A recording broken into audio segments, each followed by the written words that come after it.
vēl viens jautājums. Mums pat ir vesela liela sadaļa, ko mēs esam sagatavojuši.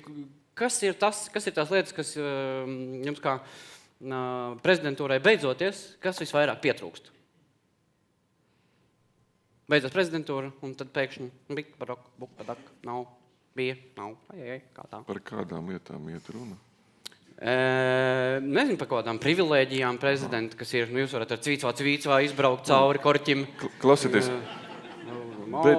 Braucu kaut kur, tas ir baigi svarīgi. Tur valstisks notikums. Un viss apstās pulkstenī, un bez 5:10, jā. Es izklausās labi. Bet tā nevarēja. Laba pauze. Nē. Nu, nē. Zini, man jau likās, ka kaut ko tādu pajautās. Es domāju, es gribēju teikt, Klau, tikai tā braukšana, tā ir tā privilēģija, jā? Citu nav? Nu, redziet, katrs spriež pēc savas izpratnes. Un es esmu... Nē, mums ir patiesībā, ja es varu piedāvāt padziļinātāk vēl padomāju. Nav tā, ka viss izspļauj, viss idejas man beidzās. Nē, mēs pēc sastādījām topu. Mums ir 8 punkti tajā topā, kas, manuprāt, liekas... Es teikšu, jā, nē. Zini, tā kā pie Elksnes kādreiz bija tas 100. pants. Jā. Precīzi. Saucam, es saku, jā, nē. Tieši 100. panta noskaņās arī. Tātad top 8 lietas, kas, manuprāt, visvairāk pietrūkst bijušajam prezidentam. 8. vietā mēs esam ielikuši pielaid valsts noslēpumam. Man liekas, ka tas vai jums ir saglabājusies? Tas gan pietrūkst. Pareizi. Tas pietrūkst. Nu redziet, jūs nekas. Pilnīga atkarība, kad 8 gadus katru nedēļu lasi. Jā. Un pēkšņi vienu dienu nelasi. Bet ir laba sajūta, taču, ka jūs tā kaut kur tā skatāties pa logu un redzat, neviens nezina. Un šito neviens nezina. Vai jūs varat tur pilī nostāties skaties uz vantinieku korķī un domāt,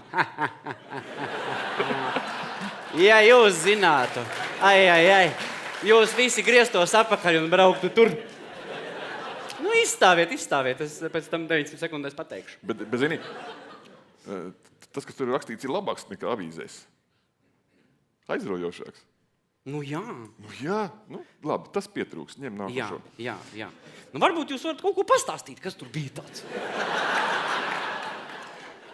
Apbēdināšu apmēram 3/4, nekāda noslēpuma. Tikai literatūra.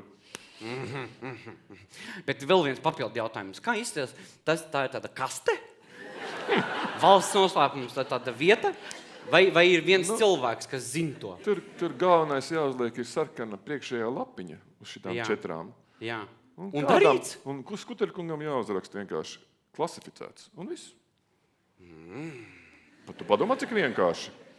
Tiešām. Te varētu arī... Un kāpēc tad dažiem nedod pielaid valsts noslēpumu, ja tas tik vienkārši ir? Kas ar citu, ja cilvēks ir daltoniķis, viņš tāds, tā, viss te pelēks.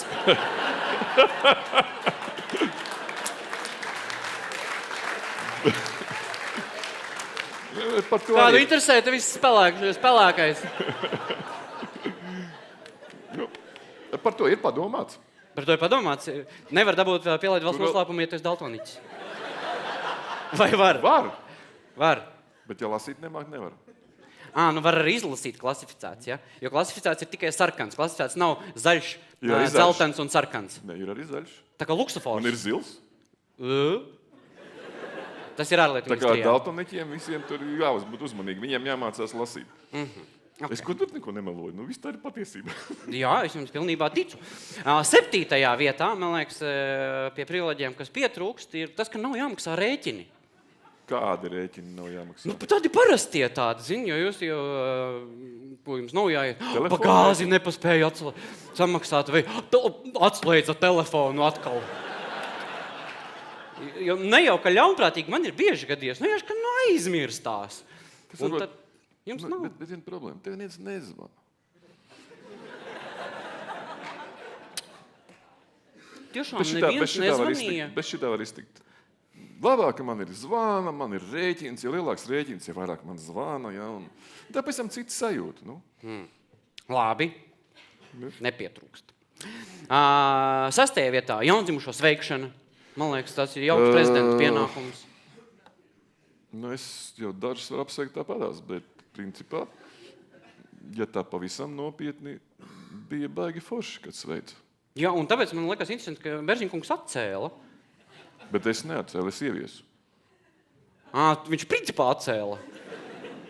Vienkārši kāpēc jūs gribat atcelt, tur iemesls, tāpēc... Pasmieties gribi? Nu. Es pateikšu, kam tā ideja bija. Jā.